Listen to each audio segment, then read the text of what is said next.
Percentage tax, 1% pa rin o 3% na? Alamin natin.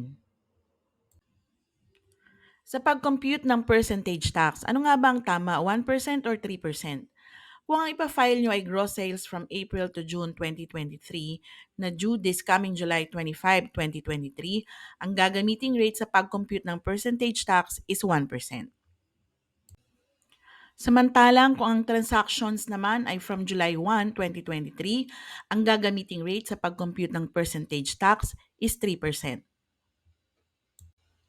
Ito naman ang table to recap para sa mga negosyong under calendar year.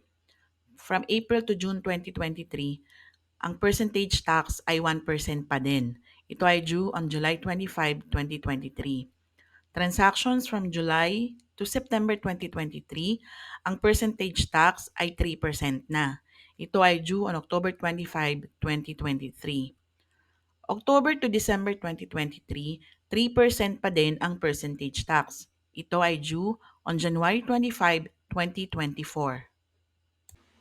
Salamat po sa panonood. Please let us know kung ano pang topic ang interesado kayong magkaroon ng tutorial video. And don't forget to like, share, and subscribe. Bye!